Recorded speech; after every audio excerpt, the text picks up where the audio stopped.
আবারও মানবিকতার নজির সাগরদিঘির বিধায়ক বাইরন বিশ্বাস। মানুষের বিপদে পাশে দাঁড়ানো যেন তার নিত্যদিনের অভ্যাস। পড়াশোনায় অসমর্থ ছাত্রছাত্রী, দরিদ্র পরিবারের বিয়ে দিতে অক্ষম মানুষ, অসহায় অনাথ শিশুদের দায়িত্ব নিজ কাঁধে তুলে নেওয়া, এসব আর নতুন কিছু নয় সাগরদিঘি বিধানসভার মানবিক বিধায়ক বাইরন বিশ্বাসের ক্ষেত্রে। এবার ফের একবার মানবিকতার উজ্জ্বল দৃষ্টান্ত স্থাপন করলেন তিনি। চিকিৎসার জন্য আর্থিক সহায়তার হাত বাড়িয়ে দিলেন সাগরদিঘি বিধানসভার বিধায়ক বাইরন বিশ্বাস। জানা যায়, সাগরদিঘি বিধানসভার অন্তর্গত বন্যেশ্বর অঞ্চলের দীর্ঘকালী গ্রামের বাসিন্দা কিতাবুল শেখের ছেলে সাকিবুল শেখ বর্তমানে মাদ্রাসার হাফিজ ক্লাসে নবম শ্রেণীর আলিম পড়াশোনা করছে। কিছুদিন আগে গ্রামে একটি ট্রাক্টরের সঙ্গে দুর্ঘটনায় পড়ে গুরুতরভাবে আহত হয় সাকিবুল। প্রথম দিকে পরিবারের তরফে চিকিৎসা করানো হলেও ক্রমশ চিকিৎসার ব্যয় বহন করা অসম্ভব হয়ে পড়ে দরিদ্র পরিবারের পক্ষে। চরম আর্থিক সংকটে পড়ে শেষ পর্যন্ত সাগরদিঘির বিধায়ক বাইরন বিশ্বাসের কাছে সাহায্যের আবেদন জানান সাকিবুলের বাবা কিতাবুল শেখ। বিষয়টি শোনা মাত্রই মানবিকতার পরিচয় দিয়ে সঙ্গে সঙ্গে পাশে দাঁড়ানোর আশ্বাস দেন বিধায়ক। শুধু আশ্বাসেই নয়, চিকিৎসার জন্য প্রয়োজনীয় আর্থিক সহায়তা তুলে দেন তিনি।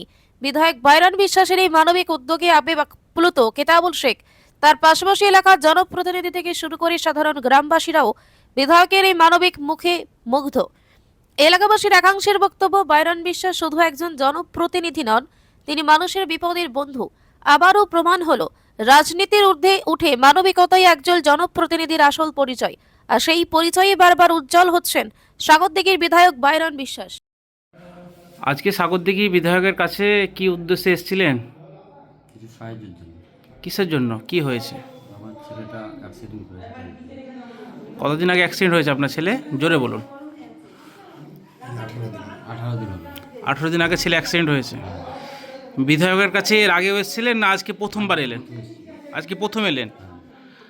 আজকে প্রথম আসাতেই আপনার ছেলের জন্য বিধায়ক সাহেব আর্থিক সহযোগিতা করলেন আপনাকে তার চিকিৎসার জন্য, তাই তো?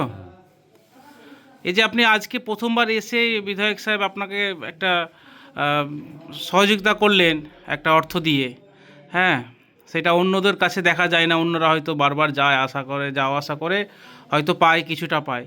কিন্তু আজকে আপনি প্রথমবার এসে প্রথমবারই আপনি একটা বিধায়কের কাছ থেকে একটা সহযোগিতা পেলেন। আপনি কেমন লাগছে আপনাকে এই নিয়ে? ভালো। আপনি তো মেম্বার, হ্যাঁ, কোন গ্রামের? বন্যেশ্বর অঞ্চলের 2 নম্বর বুথে বিপ্রকালী গ্রামে।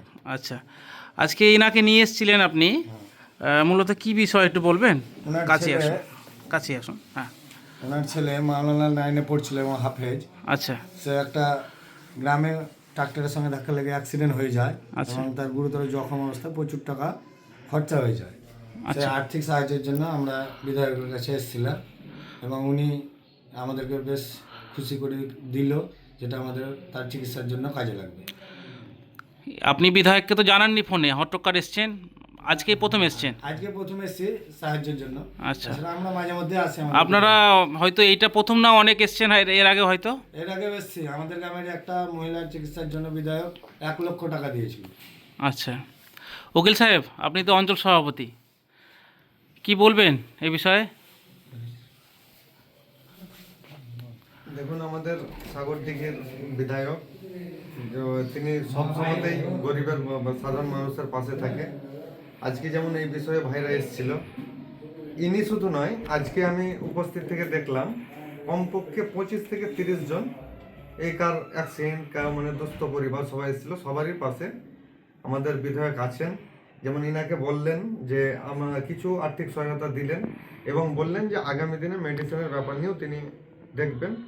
তো যাই হোক, সাগরদিঘিতে এই প্রথমই দেখলাম যে একজন বিধায়ক সবসময় প্রতিনিয়ত সাধারণ মানুষের সঙ্গে থাকে এবং মানুষের কাজ করে।